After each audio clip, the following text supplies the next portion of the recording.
ನೀವಿಲ್ಲಿ ನೋಡ್ತಿರುವ ವ್ಯಕ್ತಿ ಹೆಸರು ಚಾರ್ಲ್ಸ್. ಈ ವ್ಯಕ್ತಿ 1912ರಲ್ಲಿ ನಡೆದ ಟೈಟಾನಿಕ್ ದುರಂತದಲ್ಲಿ ಕುಡಿದ ನಶೆಯ ಕಾರಣದಿಂದ ಬದುಕುಳಿತಾನೆ. ಅದು ಹೇಗೆಂದ್ರೆ 1912 ಏಪ್ರಿಲ್ 15ರಂದು ಟೈಟಾನಿಕ್ ಹಡಗು ಮಂಜುಗಡ್ಡೆಗೆ ಗುದ್ದಿಕೊಳ್ಳುತ್ತೆ. ಆ ಗುದ್ದಿಕೊಂಡ ಶಬ್ದಕ್ಕೆ ಚಾರ್ಲ್ಸ್ ಎಂಬ ಚೀಫ್ ಕುಕ್ ನಿದ್ದೆಯಿಂದ ಎಚ್ಚರಗೊಳ್ತಾನೆ.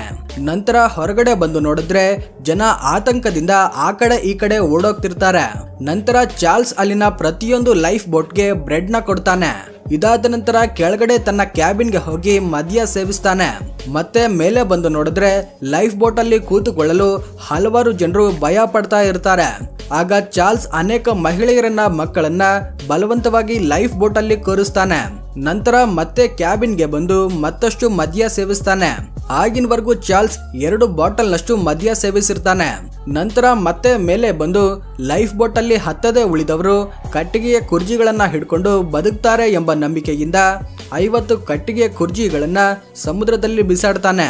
ಇಷ್ಟೊಂದು ಸಹಾಯ ಮಾಡಿದ ಮೇಲೆ ಮಧ್ಯರಾತ್ರಿ ಸುಮಾರು 2:20ಕ್ಕೆ ಲೈಫ್ ಬೋಟ್ ನ ಧರಿಸಿ -2 ಡಿಗ್ರಿ ಸೆಲ್ಸಿಯಸ್ನಷ್ಟು ತಣ್ಣಗಿರುವ ಅಟ್ಲಾಂಟಿಕ್ ಮಹಾಸಮುದ್ರಕ್ಕೆ ಧುಮುಕ್ತಾನೆ. ಅಷ್ಟೊಂದು ಚಳಿಗೆ 15 ನಿಮಿಷದ ಒಳಗಡೆನೆ ಅನೇಕ ಜನರು ಹೈಪೋಥರ್ಮಿಯಾದಿಂದ ಸತ್ತು ಹೋಗ್ತಾರೆ. ಆದ್ರೆ ಚಾರ್ಲ್ಸ್ ಬದುಕುಳಿತಾನೆ. ಯಾಕಂದ್ರೆ ಆತ ಕುಡಿದಿದ್ದ ಮದ್ಯ ದೇಹದಲ್ಲಿ ಬಿಸಿಯನ್ನ ಏರ್ಪಡಿಸಿರುತ್ತೆ. ಈ ರೀತಿ 4 ಗಂಟೆಗಳ ಕಾಲ ಸಮುದ್ರದಲ್ಲೇ ಇದ್ದ ಮೇಲೆ ಮತ್ತೊಂದು ಬೋಟ್ ಚಾರ್ಲ್ಸ್ ನನ್ನ ರಕ್ಷಿಸುತ್ತೆ. ಹೀಗೆ ಮದ್ಯದ ಕಾರಣದಿಂದ ಚಾರ್ಲ್ಸ್ ತನ್ನ ಪ್ರಾಣವನ್ನ ಉಳಿಸಿಕೊಳ್ತಾನೆ. ಫ್ರೆಂಡ್ಸ್, ನಿಮಗೆ ಗೊತ್ತಾ, ಪೋಲೆಂಡ್ ದೇಶದಲ್ಲಿನ ಒಂದು ರಸ್ತೆಗೆ ಹಾಗೂ ಒಂದು ಶಾಲೆಗೆ ಒಬ್ಬ ಭಾರತೀಯ ರಾಜರ ಹೆಸರನ್ನ ನಾಮಕರಣ ಮಾಡಿ ಅವರನ್ನ ಈಗಲೂ ಕೂಡ ದೇವರಂತೆ ಭಾವಿಸ್ತಾ ಗೌರವಿಸ್ತಿದ್ದಾರೆ. ಆ ರಾಜರ ಹೆಸರು ಮಹಾರಾಜ ದಿಗ್ವಿಜಯ್ ಸಿಂಗ್ ಜಿ ರಂಜಿತ್ ಸಿಂಗ್ ಜಿ ಜಡೇಜಾ. ಆದ್ರೆ ಇವರ ಹೆಸರನ್ನ ಇಡಲು ಕಾರಣ ಏನಂದ್ರೆ, 2ನೇ ವಿಶ್ವ ಯುದ್ಧ ನಡೆಯುವ ಸಮಯದಲ್ಲಿ ಪೋಲೆಂಡ್ ಸೇನೆ ತಮ್ಮ ದೇಶಕ್ಕೆ ಸೇರಿದ 600 ಮಹಿಳೆಯರನ್ನ ಮತ್ತು ಮಕ್ಕಳನ್ನ ಒಂದು ಶಿಪ್ನಲ್ಲಿ ಕೂರಿಸಿ ಯಾವುದಾದ್ರೂ ದೇಶಕ್ಕೆ ಹೋಗಿ ಆಶ್ರಯ ಪಡೆದು ನಿಮ್ಮ ಜೀವನ ಉಳಿಸ್ಕೊಳ್ಳಿ ಅಂತ ಕಳುಹಿಸ್ತಾರೆ. ಆಗ ಅವರು ಯಾವುದೇ ದೇಶಕ್ಕೆ ಹೋದ್ರೂ ಕೂಡ ಅವರನ್ನ ಯಾರು ಸೇರಿಸಿಕೊಳ್ಳೋದಿಲ್ಲ, ಯಾರು ಆಶ್ರಯ ಕೊಡೋದಿಲ್ಲ. ಕೊನೆಯದಾಗಿ ಅವರು ಶಿಪ್ ಮುಖಾಂತರ ಮುಂಬೈಗೆ ಬಂದು ತಲುಪ್ತಾರೆ. ಆದ್ರೆ ಆಗಿನ ಬ್ರಿಟಿಷ್ ಸರ್ಕಾರನು ಅವರಿಗೆ ಆಶ್ರಯ ಕೊಡೋದಿಲ್ಲ. ಈ ವಿಷಯ ತಿಳ್ಕೊಂಡ ಈ ಮಹಾರಾಜ ಅವರನ್ನ ಬರಮಾಡಿಕೊಂಡು ಅವರಿಗೆ ಆಶ್ರಯ ಒದಗಿಸಿ ಜಾಮ್ನಗರಲ್ಲಿ ಅವರು ಉಳಿದುಕೊಳ್ಳಲು ಹಾಗೂ ಅವರ ಮಕ್ಕಳು ಓದಿಕೊಳ್ಳಲು ಶಾಲೆಯ ಸೌಲಭ್ಯವನ್ನ ಮಾಡಿಕೊಡ್ತಾರೆ. ಆ ಜನರು 2ನೇ ವಿಶ್ವ ಯುದ್ಧ ಮುಗಿಯುವವರೆಗೂ ಜಾಮ್ನಗರಲ್ಲೇ ಇದ್ದು ಯುದ್ಧ ಮುಗಿದ ನಂತರ ಪೋಲೆಂಡ್ಗೆ ಮರಳಿ ಹೋಗ್ತಾರೆ. ಮನುಷ್ಯತ್ವದಿಂದ ಈ ರಾಜರು ಮಾಡಿದ ನಿಸ್ವಾರ್ಥ ಸೇವೆಗೆ ಪೋಲೆಂಡ್ನ ಹೈಯೆಸ್ಟ್ ಹಾನರ್ ಪ್ರೆಸಿಡೆಂಟ್ ಮೆಡಲ್ನ ಕೊಟ್ಟು ಮಹಾರಾಜರನ್ನ ಗೌರವಿಸ್ತಾರೆ. ಹಾಗೂ ಅಲ್ಲಿನ ಒಂದು ಶಾಲೆಗೆ ರಸ್ತೆಗೆ ಮಹಾರಾಜರ ಹೆಸರನ್ನ ಇಡ್ತಾರೆ. ಫ್ರೆಂಡ್ಸ್, ನೀವು ದಿನವೆಲ್ಲ ಕಷ್ಟಪಟ್ಟು ಒಂದು ಲಾಂಗ್ ಡೇ ನಂತರ ರಿಲ್ಯಾಕ್ಸ್ ಆಗೋದಕ್ಕೋಸ್ಕರ ಮಾರ್ಗಗಳನ್ನ ಹುಡುಕ್ತಿದ್ರೆ ನಾನು ನಿಮ್ಗಾಗಿ ಒಂದು ಪರ್ಫೆಕ್ಟ್ ಸೊಲ್ಯೂಷನ್ ತಂದಿದ್ದೇನೆ. ಅದೇ ಕುಕು FM ನ fiction audio books. Kuku FM ಅಲ್ಲಿರುವ ಫ್ಯಾಂಟಾಸ್ಟಿಕ್ ಫಿಕ್ಷನ್ ಆಡಿಯೋ ಬುಕ್ಸ್ ಸಂಜೆ ಹೊತ್ತಲ್ಲಿ ರಿಲ್ಯಾಕ್ಸ್ ಆಗಲು ಬಯಸುವವರಿಗೆ ಪರ್ಫೆಕ್ಟ್ ಆಗ್ತವೆ. ಇದರಲ್ಲಿ one of my recent favourite book ಯಾವುದೆಂದ್ರೆ ನಾನು ಬಡವ ನಾನೇ ಸುಖಿ. ಇದರಲ್ಲಿರುವ ಹಿತವಾದ ನಿರೂಪಣೆ ಮತ್ತೆ ಆಕರ್ಷಕ ಕತೆ ನನಗೆ ಒತ್ತಡವನ್ನ ಕಡಿಮೆ ಮಾಡಲು ವಿಶ್ರಾಂತಿ ಪಡೆಯಲು ಸಹಾಯ ಮಾಡಿತು.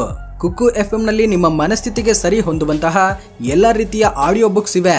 ಇದರಿಂದ ಕುಕು FM ನ ಡೌನ್ಲೋಡ್ ಮಾಡಿಕೊಂಡು ನಿಮ್ಮ ಫೇವರೇಟ್ ಫಿಕ್ಷನ್ ಬುಕ್ ನ ಆಯ್ಕೆ ಮಾಡಿಕೊಂಡು ಕಥೆಗಳ ಜಗತ್ತಲ್ಲಿ ಆನಂದಿಸಿ. ಮತ್ತು ಕುಕು FM ನವರು ಮೊಟ್ಟ ಮೊದಲನೇ ಬಾರಿಗೆ 7 ಡೇಸ್ ಫ್ರೀ ಟ್ರಯಲ್ ನ ತಂದಿದ್ದಾರೆ. ಇದರಲ್ಲಿ 1000+ ಆಡಿಯೋ ಬುಕ್ಸ್ ನ ಫ್ರೀ ಆಗಿ ಕೇಳಬಹುದು. ಇಷ್ಟೇ ಅಲ್ಲದೆ ಸ್ಟೋರೀಸ್, ಸಮರೀಸ್, ಬೈಟ್ಸ್ ಹೀಗೆ 7 ಡೇಸ್ ಪ್ರೀಮಿಯಂ ಆಕ್ಸೆಸ್ ನ ಫ್ರೀ ಆಗಿ ಕೊಡ್ತಿದ್ದಾರೆ. ಹಾಗೇನೆ ಈ ಫ್ರೀ ಟೈಮ್ ಅಲ್ಲಿ ನಿಮ್ಮ ಸಬ್ಸ್ಕ್ರಿಪ್ಷನ್ ನ ಎನಿ ಟೈಮ್ ಕ್ಯಾನ್ಸಲ್ ಮಾಡ್ಕೋಬಹುದು. ಕುಕು FM ಡೌನ್ಲೋಡ್ ಲಿಂಕ್ ಅನ್ನ ಡಿಸ್ಕ್ರಿಪ್ಷನ್ ಅಲ್ಲಿ ಕೊಟ್ಟಿರ್ತೇನೆ. ಒಮ್ಮೆ ಆಪ್ ನ ಡೌನ್ಲೋಡ್ ಮಾಡ್ಕೊಂಡು ಟ್ರೈ ಮಾಡಿ ನೋಡಿ. ರೀಸೆಂಟ್ ಆಗಿ ಮುಖೇಶ್ ಅಂಬಾನಿ ಅವರು ತಮ್ಮ ಪುತ್ರನ ಪ್ರೀ ವೆಡ್ಡಿಂಗ್ಗೋಸ್ಕರ 1200 ಕೋಟಿ, ಮದುವೆಗೋಸ್ಕರ 5000 ಕೋಟಿ ರೂಪಾಯಿಗಳನ್ನ ಖರ್ಚು ಮಾಡ್ತಾರೆ. ಆದ್ರೆ ಈ ಸಂದರ್ಭದಲ್ಲಿ ಇವರು ಬಡವರ ಮೇಲೆ ಹೊರೆಯನ್ನ ಯಾಕೆ ಹಾಕ್ತಿದ್ದಾರೆ ಅಂತ ಅನೇಕ ಸಾಮಾನ್ಯ ಜನರು ಟೀಕೆ ಮಾಡ್ತಿದ್ದಾರೆ. ಇಷ್ಟಕ್ಕೂ ವಿಷಯ ಏನಂದ್ರೆ, ಜಿಯೋ ಇದ್ದಕ್ಕಿದ್ದಂತೆ ಸಡನ್ ಆಗಿ ರೀಚಾರ್ಜ್ ದರಗಳನ್ನ ಹೆಚ್ಚಳ ಮಾಡಿದೆ. ಇದಕ್ಕೂ ಮುಂಚೆ 299 ರೂಪಾಯಿ ಇದ್ದ 2GB ಡೇಟಾ ಪ್ಲಾನ್ ನ 349ಕ್ಕೆ ಏರಿಸಿದೆ. 479 ರೂಪಾಯಿ ಇದ್ದ ಪ್ಲಾನ್ ನ 579 ರೂಪಾಯಿಗೆ ಏರಿಸಿದೆ. ಅಂದ್ರೆ ನೇರವಾಗಿ ಇವರು 100 ರೂಪಾಯಿಯಷ್ಟು ದರ ಹೆಚ್ಚಳ ಮಾಡಿದ್ದಾರೆ. ಆದ್ರೆ ಇವರು ಮದುವೆಗೆ ಪ್ರೀ ವೆಡ್ಡಿಂಗ್ಗೆ ಖರ್ಚು ಮಾಡಿದ ಹಣವನ್ನ ರೀಚಾರ್ಜ್ ದರಗಳಿಗೆ ಮೀಸಲಿಟ್ಟಿದ್ರೆ ಸಾಮಾನ್ಯ ಜನರು 1 ವರ್ಷದವರೆಗೂ ಮುಂಚೆ ಇದ್ದ ಪ್ಲಾನ್ಗಳನ್ನೇ ಬಳಸಬಹುದಾಗಿತ್ತು. ಆದ್ರೆ ಮದುವೆಗೆ ಹಣ ಕಡಿಮೆಯಾಗುತ್ತೆ ಅಂತ ಏನೋ ಈ ರೀತಿ ದರಗಳನ್ನ ಹೆಚ್ಚಳ ಮಾಡಿ ಇದರ ಮುಖಾಂತರ ಆ ಹಣವನ್ನ ವಸೂಲಿ ಮಾಡ್ತಿದ್ದಾರೆ. ಜಿಯೋ ಈ ರೀತಿ ದರಗಳನ್ನ ಹೆಚ್ಚಳ ಮಾಡಿದ ತಕ್ಷಣವೇ ಏರ್ಟೆಲ್ ಕೂಡ ದರಗಳನ್ನ ಹೆಚ್ಚಳ ಮಾಡುತ್ತೆ.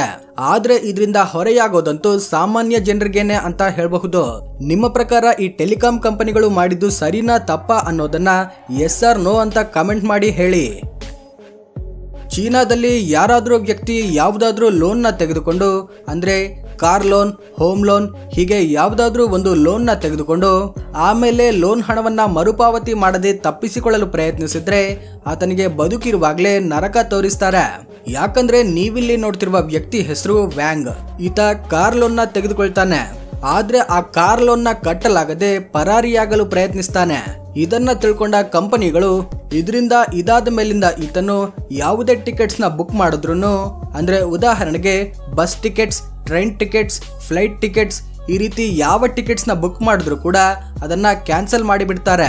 ಯಾವುದೇ ರೀತಿಯ ಜಿಮ್ಗಳಿಗೆ, ಹೋಟೆಲ್ಗಳಿಗೆ ಹೋಗಲು ಅನುಮತಿ ಕೊಡೋದಿಲ್ಲ. ಒಂದ್ ವೇಳೆ ಯಾರಾದ್ರೂ ಫ್ರೆಂಡ್ಸ್ ಈತನಿಗೆ ಫೋನ್ ಕಾಲ್ ಮಾಡಿದ್ರೆ ಈತನೊಬ್ಬ ಫ್ರಾಡ್ ಆಗಿದ್ದಾನೆ, ಎಷ್ಟು ಲೋನ್ನ ಎಗರಿಸಲು ಪ್ರಯತ್ನಿಸಿದ್ದಾನೆ ಅನ್ನೋದನ್ನ ಆ ಫ್ರೆಂಡ್ಗೆ ಶೇರ್ ಮಾಡಿಬಿಡ್ತಾರೆ. ಈತ ರಸ್ತೆ ಮೇಲೆ ನಡೆದುಕೊಂಡು ಹೋಗ್ತಿರುವಾಗ ಈತನ ಮುಖ ಸಿಸಿ ಕ್ಯಾಮೆರಾದಲ್ಲಿ ರೆಕಾರ್ಡ್ ಆಗಿಬಿಡುತ್ತೆ. ಆಮೇಲೆ ಅಲ್ಲಿರುವ ಬಿಲ್ ಬೋರ್ಡ್ಸ್ ಮೇಲೆ ಈತನ ಫೋಟೋದೊಂದಿಗೆ ಈತ ಎಷ್ಟು ಲೋನ್ನ ಎಗರಿಸಲು ಪ್ರಯತ್ನಿಸಿದ್ದಾನೆ ಅನ್ನೋದನ್ನ ಅದರಲ್ಲಿ ಈತನ ಫೋಟೋ ಸಮೇತ ಡಿಸ್ಪ್ಲೇ ಮಾಡಿಬಿಡ್ತಾರೆ. ಈ ರೀತಿ ಲೋನ್ ಹಣವನ್ನ ಮರುಪಾವತಿ ಮಾಡೋವರೆಗೂ ಮಾಡ್ತಾರೆ. ನನ್ನ ಪ್ರಕಾರ ಇದೇ ರೀತಿಯ ಸಿಸ್ಟಮ್ ನಮ್ಮ ಭಾರತದಲ್ಲೂ ಬರಬೇಕು. ಆದ್ರೆ ಇದು ಸಾಮಾನ್ಯ ಜನರಿಗೆ ಅನ್ವಯಿಸಬಾರ್ದು. ದೊಡ್ಡ ದೊಡ್ಡ ಸ್ಕ್ಯಾಮ್ಗಳನ್ನ ಮಾಡಿ ವಿದೇಶಗಳಿಗೆ ಪರಾರಿಯಾಗುವ ತಿಮಿಂಗಲಗಳಿಗೆ ಮಾತ್ರ ಇದು ಅನ್ವಯಿಸಬೇಕು. ಫ್ರೆಂಡ್ಸ್, ಕ್ರಿಕೆಟ್ ಅಲ್ಲಿ ಬ್ಯಾಟ್ಸ್ಮನ್ ಹೊಡೆದ ಬಾಲ್ ಆಡಿಯನ್ಸ್ ಅಲ್ಲಿ ಬಿದ್ದಾಗ ಆ ಬಾಲ್ನ ಯಾರಾದ್ರೂ ತೆಗೆದುಕೊಂಡು ಕೊಡದೆ ಹೋದ್ರೆ ಏನಾಗುತ್ತೆ ಗೊತ್ತಾ? ಮೊದಲನೇದಾಗಿ ಕ್ರಿಕೆಟ್ ಬಾಲ್ನ ಸ್ಟೇಡಿಯಂ ಇಂದ ಹೊರಗಡೆ ತೆಗೆದುಕೊಂಡು ಹೋಗೋದು ಅಸಾಧ್ಯ ಅಂತಾನೆ ಹೇಳಬಹುದು. ಯಾಕಂದ್ರೆ ನೀವು ಬಾಲ್ನ ರಿಟರ್ನ್ ಕೊಡೋವರೆಗೂ ಮ್ಯಾಚ್ ನ ನಿಲ್ಲಿಸ್ತಾರೆ. ಅಲ್ಲಿರುವ ಎಲ್ಲಾ ಕ್ಯಾಮ್ರಾಗಳು ನಿಮ್ಮ ಕಡೆನೆ ತಿರುಗ್ತವೆ. ಆಮೇಲೆ ಅಲ್ಲಿನ ಸ್ಟಾಫ್ ನಿಮ್ಮ ಹತ್ರ ಬಂದು ಬಾಲ್ನ ಕಸಿದುಕೊಳ್ತಾರೆ. ಒಂದ್ ವೇಳೆ ಯಾರು ಬರೆದಿದ್ರೆ ಡಿಸ್ಪ್ಲೇ ನಲ್ಲಿ ನಿಮ್ಮ ಮುಖವನ್ನೇ ತೋರಿಸ್ತಾ ಇರೋದ್ರಿಂದ ನಾಚಿಕೆಯಿಂದ ನೀವೇ ಬಾಲ್ ಅನ್ನ ಕೊಟ್ಟು ಬಿಡ್ತೀರಾ. ಒಂದ್ ವೇಳೆ ನೀವು ಬಾಲ್ ತೆಗೆದುಕೊಂಡದ್ದನ್ನ ಯಾರು ನೋಡಿಲ್ಲ ಅಂತ ಅಂದ್ಕೊಳ್ಳಿ. ಆ ಸಂದರ್ಭದಲ್ಲಿ ಏನಾಗುತ್ತೆ ಅಂದ್ರೆ ಆ ಮ್ಯಾಚ್ ನಲ್ಲಿ ಅಲ್ಲಿವರೆಗೂ ಎಷ್ಟು ಓವರ್ಸ್ ನ ಆಡಲಾಗಿರುತ್ತೋ ಅಷ್ಟೇ ಓವರ್ ಗಳಿಗೆ ಬಳಕೆಯಾಗಿರುವ ಮತ್ತೊಂದು ಬಾಲ್ ಇದ್ರೆ ಅದರಿಂದ ಮ್ಯಾಚ್ ನ ಕಂಟಿನ್ಯೂ ಮಾಡ್ತಾರೆ. ಆದ್ರೆ ಹೊಸ ಬಾಲ್ ನ ಕೊಡೋದಿಲ್ಲ. ಒಂದು ವೇಳೆ ಹೊಸ ಬಾಲ್ನ ಕೊಡುವ ಪರಿಸ್ಥಿತಿ ಎದುರಾದ್ರೆ ಬ್ಯಾಟಿಂಗ್ ಟೀಮ್ ನೊಂದಿಗೆ ಮಾತನಾಡಿ ಬಾಲ್ನ ಕೊಡಬೇಕಾಗುತ್ತೆ. ಯಾಕಂದ್ರೆ ಹೊಸ ಬಾಲ್ನಿಂದ ವಿಕೆಟ್ ಸುಲಭವಾಗಿ ಬೀಳುವ ಸಾಧ್ಯತೆ ಇರುತ್ತೆ. ಮುಖೇಶ್ ಅಂಬಾನಿ ಅವರ ಬಗ್ಗೆ ಅಥವಾ ಅವರ ಕುಟುಂಬದ ಬಗ್ಗೆ ಯಾವ ಸುದ್ದಿ ಹೊರಬಂದ್ರೂ ಅದರ ಬಗ್ಗೆ ದೇಶವೆಲ್ಲ ಮಾತನಾಡಿಕೊಳ್ಳುತ್ತೆ. ಅದೇ ರೀತಿ ಈಗ ಅಂಬಾನಿ ಕುಟುಂಬ ಕುಡಿಯುವ ಹಾಲಿನ ವಿಷಯ ತುಂಬಾ ಸುದ್ದಿ ಆಗ್ತಿದೆ. ಅಂಬಾನಿ ಕುಟುಂಬ ಕುಡಿಯುವ ಹಾಲು ತುಂಬಾ ವಿಶೇಷವಾಗಿರುತ್ತೆ. ಈ ಹಾಲು ಹೋಲಿಸ್ಟೈನ್ ಫ್ರೀಸನ್ ಎಂಬ ವಿದೇಶಿ ತಳಿಗೆ ಸೇರಿದ ಹಸುವಿನಿಂದ ಬರುತ್ತೆ. ಸರಿಸುಮಾರು 300ಕ್ಕಿಂತ ಹೆಚ್ಚು ಹಾಲಿಸ್ಟೈನ್ ಫ್ರೀಸನ್ ಹಸುಗಳನ್ನ ಪುಣೆಯಲ್ಲಿ ಹೈಟೆಕ್ ಲೆವೆಲ್ ಅಲ್ಲಿ 35 ಎಕರೆ ಪ್ರದೇಶದಲ್ಲಿ ಸಾಕಣೆ ಮಾಡ್ತಿದ್ದಾರೆ. ಇಲ್ಲಿಂದಾನೇ ಅಂಬಾನಿ ಕುಟುಂಬಕ್ಕೆ ಹಾಲು ಸರಬರಾಜಾಗುತ್ತೆ. ಮತ್ತೆ ಈ ಹಸುಗಳು ಸಾಮಾನ್ಯ ವಾಟರ್ನ ಕುಡಿಯೋದಿಲ್ಲ, ಕೇವಲ RO ವಾಟರ್ನ ಮಾತ್ರ ಕುಡಿಯುತ್ತವೆ. ಇವು ತಿನ್ನೋ ಆಹಾರ ಕೂಡ ತುಂಬಾ ಭಿನ್ನವಾಗಿರುತ್ತೆ ಹಾಗೂ ಇವುಗಳಿಗೆ ಪ್ರತಿಕ್ಷಣ AC ಫೆಸಿಲಿಟಿನ ಒದಗಿಸಲಾಗುತ್ತೆ. ಒಂದೊಂದು ಹಸು ಕನಿಷ್ಠ ಅಂದ್ರೂ 25 ಲೀಟರ್ನಷ್ಟು ಹಾಲನ್ನ ಕೊಡ್ತವೆ. ಈ ಹಾಲನ್ನ ಅಂಬಾನಿ ಕುಟುಂಬದ ಜೊತೆಗೆ ಸಚಿನ್ ತೆಂಡೂಲ್ಕರ್, ಅಮಿತಾಬ್ ಬಚ್ಚನ್ ಹಾಗೂ ಇನ್ನಿತರ ಸೆಲೆಬ್ರಿಟಿಗಳು ಕೂಡ ಇದನ್ನೇ ಉಪಯೋಗಿಸ್ತಾರಂತೆ. ಮತ್ತೆ ಈ ಹಾಲಿನ ಬೆಲೆ ಸಾಮಾನ್ಯ ಹಾಲಿನ ಬೆಲೆಗಿಂತ 5 ರಿಂದ 6 ಪಟ್ಟಷ್ಟು ಹೆಚ್ಚಾಗಿರುತ್ತೆ. ಫ್ರೆಂಡ್ಸ್, ಈ ವಿಡಿಯೋ ನಿಮಗೆ ಇಷ್ಟವಾಗಿದ್ರೆ ಲೈಕ್ ಮಾಡಿ, ಶೇರ್ ಮಾಡಿ. ಈ ರೀತಿ ಮತ್ತಷ್ಟು ಫ್ಯಾಕ್ಟ್ಗಳನ್ನು ನೋಡಲು ನಮ್ಮ ಚಾನೆಲ್ನ ಸಬ್ಸ್ಕ್ರೈಬ್ ಆಗಿ. Thank you for watching.